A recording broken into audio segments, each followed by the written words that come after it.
Hello. This was a short video, but there was two sort of things that have been on my mind, and I thought it'd be nice to just mention them because you might see them at your store champs, and you might think like, well, this isn't what I expect to see in a blue steel list. So there's two versions that have sort of been quite prominent recently. One is from 24K Lorcana, which I sometimes watch, which is great, and the other one is from the guys at the Forgotten Mountain. But as the 24K Lorcana one's on the screen, I'll start with that one. As you see, the big difference in this build is it runs Kit Cloudkicker, and the ramp is consistent to just the Fishbone Quill. It's a cool way to run it. I recommend the video. I'll put the video he's got in the description so you can go check it out as well. But yeah, it's aggressive questing, I think, because you've got a free quest route on turn three. You're making a threat they instantly have to deal with, and that dealing with it has to be a board wipe or something with rush, or just something that has five and can challenge.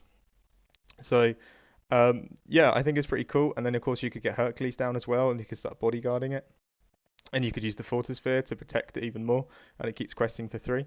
So yeah, I think that's a pretty different way to play it. Of course, you are forfeiting some ramp, but I've seen people at like store champs mention on Twitter they went with this deck and it worked. I think if I played it, I would get caught out because of course if I'm playing a blue steel, I'm expecting you to smear onto, find your ramp, set up your singers.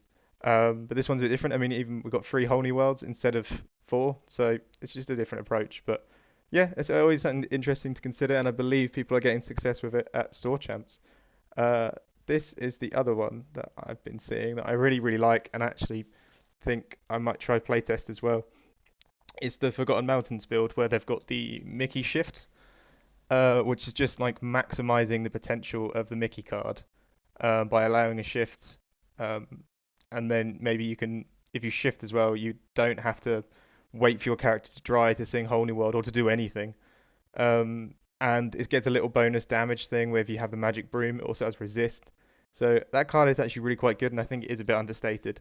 So it's interesting to see them like maximize it. Of course, the shell of the deck is still the same. It's still blue steel, but utilizing this card and this combo is really cool. So you might see that around at store champs as well.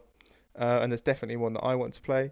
As you can see as well, it looks a bit more focused upon the early game, having four hooks, three brooms, four smees, and the top heavy part is just two towers. And we've still got the Gaston in there, which I know they really like the Gaston, which I do as well.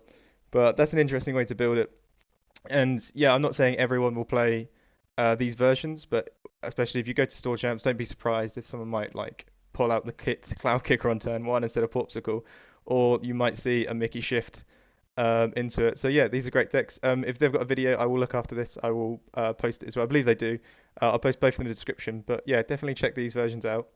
And I just wanted to mention them and just sort of say, blue steel people be aware of these builds. So yeah.